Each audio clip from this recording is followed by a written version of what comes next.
Hello students, welcome to carbon classes. आज मैं आप लोग के लिए लेकर आई हूँ एक बहुत ही इंटरेस्टिंग टॉपिक जो क्लास 10th से रिलेटेड है। हमारा क्लास 10th में हम लोग लाइफ प्रोसेसेस चैप्टर पढ़ते हैं बायोलॉजी का। The first one chapter that is life processes.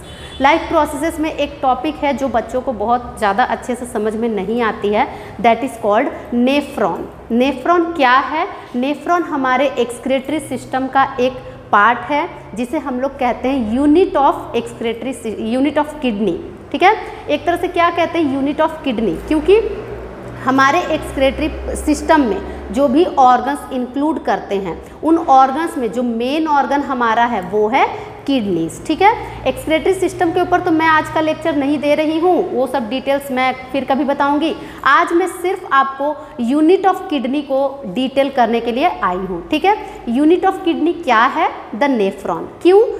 Nephron और न्यूरॉन दो टर्म्स हम लोगों के सिलेबस में आते हैं पढ़ने के लिए क्लास 10th के स्टूडेंट्स के लिए, लेकिन दोनों को काफ़ी ज़्यादा कन्फ्यूजन में रखा जाता है, नेफ्रॉन एंड न्यूरॉन को। ठीक है, दोनों एन से स्टार्ट होते हैं वर्ड्स। दोनों में बच्चे इसलिए कन्फ्यूज हो जाते हैं क्योंकि दोनों लगभग सेम नेम्स हैं, इसलिए उनमें लोगों को बहुत ज़्यादा प्रॉब्लम होती है समझने में। तो न्यूरॉन क्या है और नेफ्रॉन क्या है? बहुत ज़्यादा डिफरेंट थिंग्स है दोनों।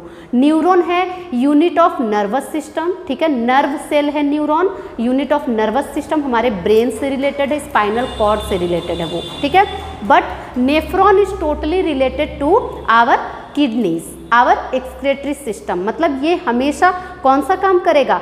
फिल्ट्रेशन ऑफ ब्लड का काम करेगा। ठीक है, हमारे किडनी में फिल्ट्रेशन ऑफ ब्लड होता है जो एक बहुत इंपॉर्टेंट प्रोसेस है हमारा। ठीक है, अगर फिल्ट्रेशन ऑफ ब्लड ना हो पाए तो बहुत ज़्यादा प्रॉब्लम्स हमारे अंदर आने लगेंगी। और दूसरी बात, नेफ्रॉन जो होता है वो उसका जो नंबर होता है वो फिक्स होता है, वो नंबर कभी भी हाई और लो नहीं हो सकता है। ठीक है, किडनीज में। तो ये तो रही बाद की बात, उससे हम लोगों को कोई मतलब नहीं है नंबर के बारे में। ठीक है, नंबर ऑफ नेफ्रॉन एक्चुअली में होता क्या है? हमारे अंदर किडनीज 2 हैं। ठीक है, आप लोग जानते हैं कि हमारे अंदर किडनीज 2 हैं। तो ईच किडनी, अगर हम लोग वज़न की बात करें तो अप्रॉक्स 150 ग्राम वजन का होता है ईच किडनी। ठीक है, कितने ग्राम का होता है? अप्रॉक्स ऑन एन एवरेज 150 ग्राम का हमारा किडनी होता है। एक किडनी बड़ा, एक किडनी छोटा भी हो सकता है। ठीक है, लेफ्ट एंड राइट किडनीज हमारी होती हैं। तो each kidney composed of millions of nephron cells. ठीक है, क्या है? Millions of nephrons. एक्चुअली में हम लोग नेफ्रॉन सेल्स नहीं कहेंगे, नेफ्रॉन्स कहेंगे। नेफ्रॉन्स ट्यूब्यूलर स्ट्रक्चर्स होते हैं। ठीक है, नेफ्रॉन्स कैसा स्ट्रक्चर होता है? Just as draw in the board आपको दिखाई दे रहा होगा कि नेफ्रॉन, ये पूरा स्ट्रक्चर हमारा किसका है? नेफ्रॉन का स्ट्रक्चर है। ठीक है, ये स्ट्रक्चर बनाने में बच्चों को बहुत ज़्यादा प्रॉब्लम होती है कि ये स्ट्रक्चर एक्चुअली में कंपोज कैसे होता है, तो वो मैं आप लोग को बताऊंगी एज पर हमारे पूरे स्ट्रक्चर को मैं इसमें कंप्लीट करने वाली हूँ आप लोग को। ठीक है, तो जो नेफ्रॉन है, नेफ्रॉन का स्ट्रक्चर हम लोग बहुत आसानी से अभी समझने वाले हैं कि क्या है, और नेफ्रॉन का फंक्शन भी आसानी से समझने वाले हैं। तो ईच किडनी कितना नेफ्रॉन से मिलके बना हुआ है हमारा? लगभग मिलियंस ऑफ नेफ्रॉन, मतलब 1 मिलियन नेफ्रॉन से बना है एक किडनी हमारा। ठीक है, यानी कई सारे नेफ्रॉन्स है, इसे हम लोग इसे क्या कहते हैं? Unit of kidney, structural and functional unit of kidneys. ठीक है, सबसे पहली बात हम लोग ये समझेंगे कि नेफ्रॉन है क्या? Structural and functional unit of kidney है। तो इसका फंक्शन क्या है? इसका फंक्शन है, सिंस कि ये एक्सक्रीटरी सिस्टम का एक वेरी वैल्यूएबल पार्ट है, तो इसका फंक्शन भी तो एक्सक्रीशन का ही होगा ना। तो एक्सक्रीशन वर्ड हम लोग क्या जानते हैं कि रिमूवल ऑफ वेस्ट प्रोडक्ट। एक्सक्रीशन क्या होता है? Removal of waste product. But in our body removal of waste product तो 3 तरह का हम लोग कह सकते हैं ना। हमारे बॉडी से स्वेट भी सेक्रेट होता है, रिमूव होता है, कार्बन डाइऑक्साइड भी रिमूव होता है, और साथ ही साथ यूरिन भी रिमूव होता है। ठीक है, तो ये सब हमारे रिमूवल प्रोडक्ट्स हैं, हमारे एक्सक्रीटरी प्रोडक्ट्स हैं, जिसमें से सबसे मेन इंपॉर्टेंट हमारा है द यूरिनेशन। यूरिन का रिमूव होना बहुत ज़्यादा जरूरी है फ्रॉम आवर ब्लड। ठीक है, इसलिए कहा जाता है कि हमारे ब्लड में जो इम्प्योरिटीज़ होती हैं, ब्लड को क्लीन करने के लिए, ठीक है, ब्लड को क्लीन करने के लिए यूरिनेशन की ज़रूरत है। ठीक है, ये एक्सक्रीशन की ज़रूरत है, क्योंकि हमारे बॉडी में एवरी टाइम मेटाबॉलिक प्रोसेसेस हो रहे हैं, ब्लड हमारा वर्क कर रहा है, तो मेटाबॉलिक प्रोसेस के बाद वेस्ट मटेरियल्स भी बनते हैं, वो वेस्ट मटेरियल हमारे ब्लड में जमा रहते हैं, ठीक है, फ्लो ऑफ हो रहे हैं। उन वेस्ट मटेरियल्स को निकालने के लिए हमें ज़रूरत है उसका सर्कुलेशन बढ़ाने की, ब्लड का, ठीक है। तो उसके लिए कहा जाता है कि पानी ज़्यादा से ज़्यादा पिएं, ठीक है।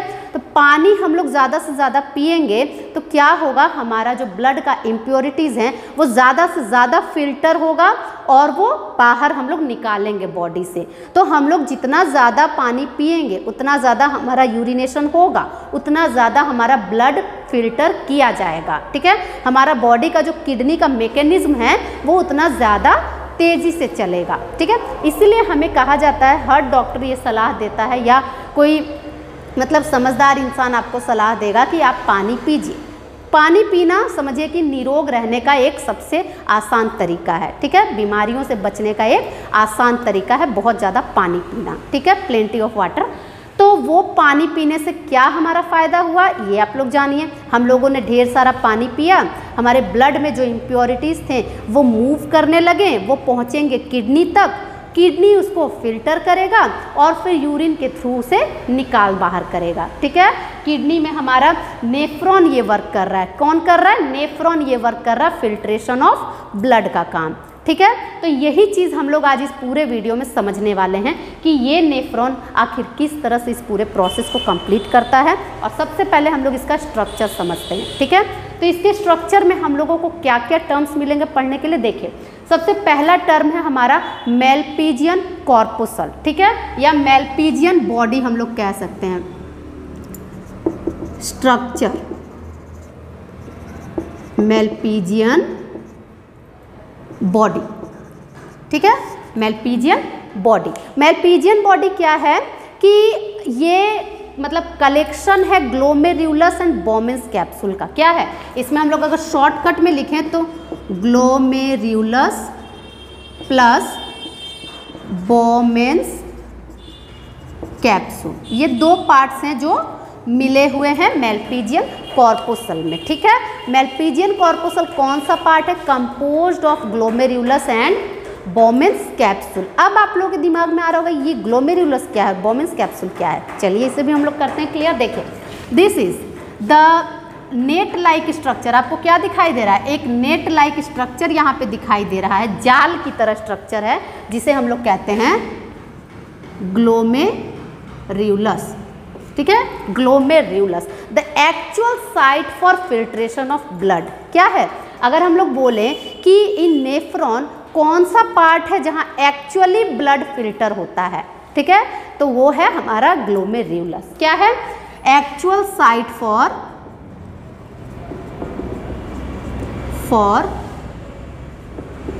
फिल्ट्रेशन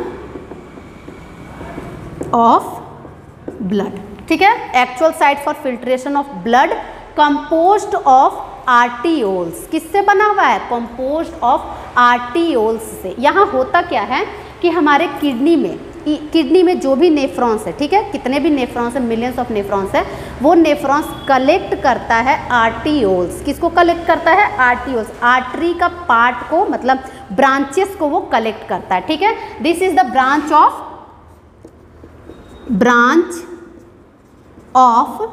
रीनल आर्टरी, ठीक है, ये ब्रांच है रीनल आर्टरी का जो अपने साथ डर्टी ब्लड को लेकर आ रहा है, ठीक है। कौन से ब्लड को, डर्टी ब्लड को लेकर वो आ रहा है, रीनल आर्टरी अपने साथ डर्टी ब्लड को लेकर आ रहा है, अपना ब्रांचेस बनाया। सिंस की मिलियंस ऑफ नेफ्रॉन है तो हर आर्टरी तो जाएगा नहीं सारे नेफ्रॉन्स में, वो अपने कई सारे ब्रांचेस बना लिया, ब्रांचेस बना के वो ईच एंड एवरी नेफ्रॉन तक पहुंचेगा, ठीक है। तो ये जब एक ब्रांच इसका गया, इस ब्रांच को, जो ब्रांच ग्लोमेरुलस में इन कर रहा है, जो ब्रांच हमारे नेफ्रॉन में इन कर रहा है, उस ब्रांच को हम लोग कहते हैं एफरेंट आर्टियोल। कौन सा ब्रांच है ये, एफरेंट आर्टियोल। और उसके बाद वो एफरेंट आर्टियोल आया हमारे ग्लोमेरुलस में, ग्लोमेरुलस में उसने छानने का काम किया। क्या काम किया, फिल्ट्रेशन का काम किया, जिसके थ्रू जो मोटे पार्टिकल्स हैं हमारे ब्लड के, जो प्रोटीन है, बहुत सारे और भी पार्टिकल्स हैं, इंपॉर्टेंट पार्टिकल्स, वो सब वैसे के वैसे ही ब्लड में रह जाते हैं और बाकी रिमेन्स वाटर, जो मतलब लिक्विड पार्ट, जो कि बहुत छोटे छोटे पार्टिकल्स हैं, वो छन जाते हैं। जस्ट एज चाय अगर हम लोग छानेंगे तो चाय छन जाएगा और चाय पत्ती चाय छन्नी के ऊपर रह जाएगा, उसी तरह से यहाँ भी काम होता है। पानी और साथ ही साथ हमारा कुछ सॉल्ट और साथ ही साथ यूरिया, ये सब क्या होता है, छन के नीचे चला जाता है। ठीक है, तो यहाँ नीचे क्या रह जाएगा बोमेंस कैप्सूल में, बाकी के पार्ट में क्या रह जाएगा, that is water, urea, some common salt, ये सब रह जाएगा हमारे छन्ने में। ठीक है, हमारे बोमेंस कैप्सूल में आके रह जाएगा। यहाँ पे तो फिल्ट्रेशन हो गया, हमारा ब्लड साफ हो गया। डर्टी ब्लड आया, वो कैसा ब्लड में बदल गया, वो क्लीन ब्लड में बदल गया। जाएगा किसके थ्रू, ये वाला पार्ट, इस पार्ट को हम लोग कहते हैं इफरेंट आर्टियोल। कौन सा पार्ट कहते हैं, इफरेंट आर्टियोल। ठीक है, ये भी हमारे इस आर्टरी का ही पार्ट है, रीनल आर्टरी का ही पार्ट है। बट ये इफरेंट आर्टियोल आगे चल के क्या करेगा, वो जा करके हमारे रीनल वेन से मिल जाएगा, रीनल वेन से मिल जाएगा। जो कैसा ब्लड कंटेन किए हुए है, ये हमारा क्लीन ब्लड कंटेन किए हुए है, क्लीन ब्लड कंटेन किए हुए है। आया समझ में। तो ये है हमारा ग्लोमेरुलस का function. The main question arises from glomerulus कि what is the site for actual filtration, the answer is glomerulus. ठीक है, अब यहाँ से आगे क्या हुआ, आगे जो फिल्टर्ड प्रोडक्ट गया आगे, जो मतलब पतला वाला मेही वाला तो सामान था, जो कि मैंने आपको बताया वाटर था, देन कॉमन सॉल्ट था, देन यूरिया था, सब आगे बढ़ रहा है, आगे बढ़ रहा है। बढ़ने के बाद वो कौन से पार्ट में पहले जमा होगा, this is called the cup shaped part. Cup shaped part को हम लोग बोमेंस कैप्सूल कहते हैं। कैसा पार्ट है, cup shaped part, this is called बोमेंस capsule. जो इस तरह से है ना, इसे हम लोग कहते हैं बोमेंस कैप्सूल। तो ये पूरा बोमेंस, और ये बोमेंस कैप्सूल कैसा है, डबल लेयर्ड है, डबल लेयर्ड। ठीक है, ये डबल लेयर्ड है, ये बोमेंस कैप्सूल और ये ग्लोमेरुलस दोनों मिल करके जो पार्ट बना रहा है, उसे हम लोगों ने क्या नाम दिया, द मेलपिजियन बॉडी, मेलपिजियन बॉडी। ठीक है, अब आगे बढ़ा हमारा सारा सामान, आगे बढ़ रहा है, कौन सा सामान, फिल्टर्ड प्रोडक्ट हमारा बाहर आगे बढ़ रहा है, आगे बढ़ा। आगे बढ़ने के बाद ये ट्यूब्यूलर स्ट्रक्चर से होकर गुजरेगा। वो ट्यूब्यूलर स्ट्रक्चर हमारा जो है, वो ट्यूब्यूलर स्ट्रक्चर हमारा कई तरह का काम करता है। उस ट्यूब्यूलर स्ट्रक्चर में सेक्रेशन भी होता है, रीएब्जॉर्प्शन भी होता है। ठीक है, प्रोसेस अभी मैं आप लोगों को बताऊंगी। तो सबसे पहले हम लोग ट्यूब्यूलर स्ट्रक्चर्स को देख लेते हैं। ट्यूब्यूलर स्ट्रक्चर, ठीक है, number 1 is Malpighian body, then the number 2 is tubular structure. Tubular structure में हमारा पहला आता है PCC. PCC is for proximal convoluted tubule, proximal convoluted tubule. ठीक है, PCC for proximal convoluted tubule. Proximal means कि वो पहले यहाँ से आ रहा है, प्रॉक्सिमली आ रहा है, स्टार्टिंग है इसका। ठीक है, कॉन्वोल्यूटेड मतलब वो ऐसे घुमा घुमा है, मतलब थोड़ा घुमावदार है, और ट्यूब्यूल है। The first part that is this one, यहाँ से लेकर के यहाँ तक हम लोग क्या नाम देंगे इसको, इसे देंगे पीसीसी, प्रॉक्सिमल कॉन्वोल्यूटेड ट्यूब्यूल। ठीक है, नेक्स्ट है the second one part, loop of Henle, loop of Henle. ठीक है, loop of Henle's, loop of Henle's क्या है कि स्ट्रेट पार्ट। ठीक है, यू शेप्ड पार्ट, कैसा है, यू शेप्ड पार्ट। ठीक है, this one straight, this one part is Henle's loop, या इसे हम लोग लूप ऑफ हेनेल्स भी कहते हैं, लूप ऑफ हेनेल्स। ठीक है, और the third one is distal convoluted tubule, DCC, that is the other one which is convoluted. ये कौन सा पार्ट हुआ, that is DCC, DCC, distal convoluted tubule. ठीक है, कौन सा पार्ट है, डिस्टल कॉन्वोल्यूटेड ट्यूब्यूल। ठीक है, तो ये पूरा हमारा एब्जॉर्ब्ड मटेरियल कहाँ जा रहा है, ये सॉरी फिल्ट्रेट मटेरियल कहाँ जा रहा है, हमारे ट्यूब्यूल्स के थ्रू हो करके वो जा रहा है सीधे कौन से पार्ट में, दिस इज कॉल्ड हमारा कौन सा डक्ट ये है, दिस इज आवर यूरिन, ये यूरेटर, कौन सा पार्ट है, यूरेटर, या इसे हम लोग कह सकते हैं the ureter is also called collecting duct, हम लोग कह सकते हैं इसे, दैट इज यूरेटर ही हम लोग कहेंगे, एक्चुअली में इसका नाम है यूरेटर, ठीक है, यूरेटर।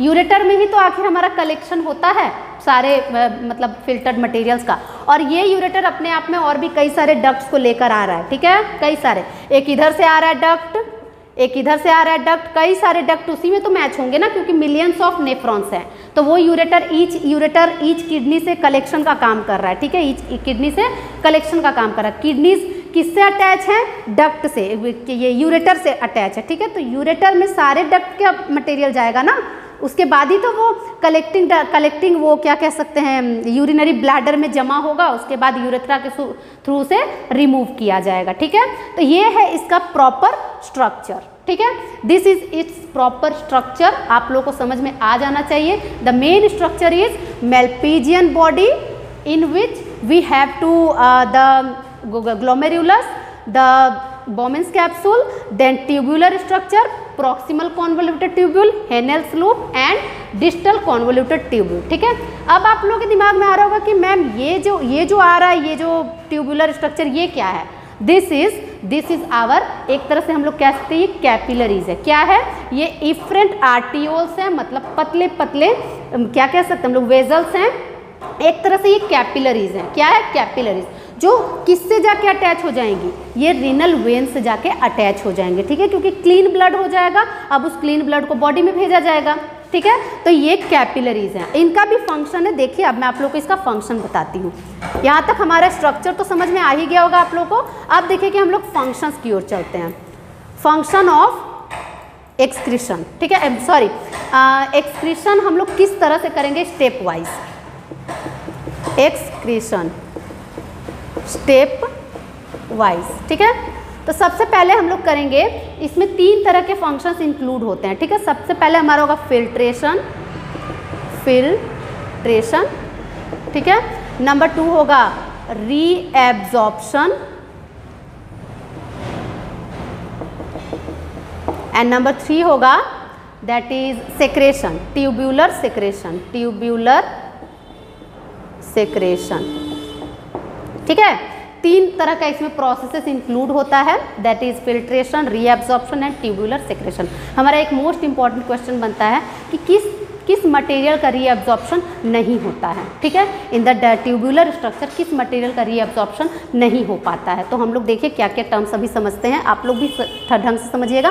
फिल्ट्रेशन हुआ, सबसे पहली बात कि यहाँ पे फिल्ट्रेशन हुआ, कहाँ फिल्ट्रेशन हुआ, साइट इज ग्लोमेरुलस, ठीक है, ग्लोमेरुलस, बट क्या ये हम लोग कंफर्म है कि पूरे चीज़ का फिल्ट्रेशन हो गया, ठीक है, पूरे ब्लड का फिल्ट्रेशन हो गया, क्या वो जो ब्लड हमारा जा रहा है उस ब्लड में अभी यूरिया नहीं है, जो पॉइजनस है हमारे लिए, वो यूरिया अभी उस ब्लड में नहीं है जो हमारा क्लीन ब्लड बना, नहीं, ऐसी बात नहीं है, हो भी सकता है कि उसमें रिमेन रह गया हो उसका, ठीक है, होता क्या है इस पूरे फील्ड में, आप ध्यान से देखिए क्या होता है, यहाँ से ब्लड हमारा डर्टी ब्लड आया, यहाँ पे उसका फिल्ट्रेशन हुआ, फिल्ट्रेशन के बाद जो मटेरियल हमारा नीचे गया वो मटेरियल नीचे जा तो रहा है, कहा जाता है कि यहाँ 70 से 80% वाटर को फिल्टर कर दिया जाता है, ठीक है, पानी जितना हमारा है 70 से 80% पानी फिल्टर कर दिया जाता है, तो अगर ऐसा किया जाए तो ब्लड में वाटर का कंटेंट भी तो बहुत कम हो जाएगा ना, तो वो वाटर बाद में रीएब्जॉर्ब किया जाता है, ठीक है, क्या किया जाता है, रीएब्जॉर्ब,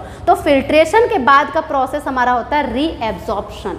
क्या चीज़ का रीएब्जॉर्प्शन, फिल्ट्रेशन किन चीज़ों का हुआ, देखिए फिल्ट्रेशन हुआ हमारे वाटर का, यूरिया का, ठीक है, देन और किस चीज़ का हुआ, कॉमन सॉल्ट का, ठीक है, इन सब का हुआ, और भी चीज़ें हैं, ये कॉमन चीज़ें हैं, ठीक है, तो इसमें से जो यूरिया है ये काफ़ी ज़्यादा पॉइजनस है हमारे लिए, हाँ ग्लूकोज भी होता है, यहाँ पे ग्लूकोज भी होता है, फिल्ट्रेशन हुआ, ठीक है, यूरिया काफ़ी ज़्यादा पॉइजनस है हमारे लिए, तो यूरिया का फिल्ट्रेशन सबसे ज़्यादा जरूरी था, ठीक है, देन क्या हुआ, रीएब्जॉर्प्शन, यहाँ हुआ क्या, 70 से 80% वाटर फिल्टर हो गया, ठीक है, आगे आया, ठीक है। आगे आने के बाद वो जो जा रहा है मटेरियल, जो गंदा वाला जो डर्टी मटेरियल जा रहा है वो पास हो रहा है हमारे ट्यूबुलर पार्ट से। इस पासिंग के रास्ते में भी इसे कैपिलरीज मिल रही हैं। क्या मिल रही हैं? कैपिलरीज। तो कैपिलरीज का फंक्शन सिर्फ निकालना ही थोड़े ही है, उसमें कई बार वापस भी तो आता है मटेरियल्स, ठीक है। कई बार उसमें रीएब्जॉर्ब भी होता है material by the process of diffusion. तो रीएब्जॉर्प्शन कौन से प्रोसेस से होता है? डिफ्यूशन से होता है, by the process of diffusion. क्या हुआ? यहाँ का जो एक्सेस ऑफ वाटर जो निकल गया था, एक्सेस ऑफ सॉल्ट जो निकल गया था, वो फिर से हमारे कैपिलरीज में जाने लगेंगी, ठीक है। क्यों? क्योंकि यहाँ पे बहुत ज़्यादा कॉन्सेंट्रेशन हो जा रहा है, वो सबको वो नहीं भेज सकता है बाहर नहीं निकाल सकता है, ठीक है। तो वो वापस से रीएब्जॉर्ब हमारे कैपिलरीज से होने लगेंगी। तो the questions must arises that क्या चीज़ रीएब्जॉर्ब नहीं होता है? तो यहाँ पे हमारा वाटर रीएब्जॉर्ब हो गया, ठीक है, सॉल्ट रीएब्जॉर्ब हो गया, ग्लूकोज भी रीएब्जॉर्ब हो जाएगा, ग्लूकोज भी हो जाएगा, बट क्या नहीं होगा? तो आंसर होगा हमारा यूरिया। तो urea can not be reabsorbed, ठीक है, रीएब्जॉर्ब्ड। वो यूरिया हम लोग बाहर निकाल ही देते हैं। समझ में आया? नेक्स्ट है द ट्यूब्यूलर सेक्रेशन। ये क्या टर्म है? Tubular secretion. ट्यूब्यूल भी क्या सेक्रेट कर रहा है कुछ चीज़? तो इसका भी आंसर है, ट्यूब्यूल्स भी हमारा कुछ टर्म्स सेक्रेट करता है। क्या सेक्रेट करता है? वही चीज़ें जो एब्जॉर्ब होनी है। क्या चीज़ें? वही चीज़ें जो एब्जॉर्ब होनी है। ट्यूब्यूल्स सेक्रेट कर रहा है तभी तो कैपिलरीज उसको एब्जॉर्ब कर रहा है कि नहीं? ट्यूब्यूल से ही तो सेक्रेशन हो रहा है जिससे कि हमारा जो कैपिलरीज है वो उसे एब्जॉर्ब कर रहा है। आया समझ में? तो इस तरह से हम लोग इसे समझेंगे, इस प्रोसेस को, कि ये प्रोसेस किस तरह से हमारे लिए ज़रूरी है। फिल्ट्रेशन भी ज़रूरी है, रीएब्जॉर्प्शन भी ज़रूरी है, और ट्यूब्यूलर सेक्रेशन भी ज़रूरी है, जो कि पूरा प्रोसेस मिल करके क्या बनाता है? एक्सक्रीशन करता है बाय नेफ्रॉन, ठीक है। नेफ्रॉन से ये पूरा प्रोसेस हमारा कंप्लीट होता है। तो देख लीजिए, अब हम लोग एक बार इसका एक शॉर्ट डिस्क्रिप्शन देख लेते हैं। यहाँ पर ब्लड आया, डर्टी ब्लड प्योर होकर के, मतलब क्लीन होकर के जा रहा है, ठीक है, जा रहा है। जाते समय और भी कुछ हुआ, एक और चीज़ मैंने अभी स्किप कर दिया। ये जो आर्टियोल लेके जा रहा है ब्लड को, हो सकता है कि उसमें कुछ यूरिया रिमेन रह गया हो, ठीक है। तो वो यूरिया भी क्या हो जाएगी? बाय डिफ्यूशन वो यूरिया भी इसमें वापस जा सकती है। उसका अभी भी समय है इस लूप में, इस ट्यूब्यूल में वापस जाने के लिए, ठीक है। उसका अभी भी समय है कि अपने साथियों के पास वो पहुंच जाए। उसके कुछ साथी तो यहाँ पे फिल्टर हो ही गए थे, कुछ साथी रह गए, तो वो भी साथी चाहेंगे ना कि हम अपने साथियों के साथ ही चले जाएं, तो वो उसको अभी भी जगह है कि वहाँ पे वो मतलब एब्जॉर्ब किया, मतलब क्या कह सकते हैं, उसको निकाला जा सकता है बाहर, ठीक है। तो कौन सा जगह है? That is in the place of, कौन सा प्लेस? The tubules. ट्यूब्यूल्स के पास ये कैपिलरीज उसको वापस भेज सकती हैं, यूरिया को। किसे? यूरिया को भेज सकती है, यूरिया को, ठीक है, वापस भेजा उसने, ये भी काम हो सकता है। और साथ ही साथ वो कैपिलरीज अपने में रीएब्जॉर्ब भी कर सकती है, मतलब अब ज़्यादा वाटर भेज दिया है तो उस वाटर को भी वो वापस ले सकती है, ठीक है। तो इस तरह से इसका पूरा प्रोसेस हमारा चलता रहता है। और each and every nephron is connected to the ureter, ठीक है। यूरेटर से वो कनेक्टेड रहता है, कलेक्टिंग डक्ट के थ्रू वो यूरेटर से कनेक्ट हो जाता है, ठीक है। तो इस तरह से हम लोग इस नेफ्रॉन के टॉपिक को कंप्लीट करते हैं। तो अगर आपको ये क्लास 10th के लेवल का नेफ्रॉन अगर पसंद आए तो वीडियो लाइक एंड सब्सक्राइब ज़रूर कीजिएगा, ठीक है। Thank you.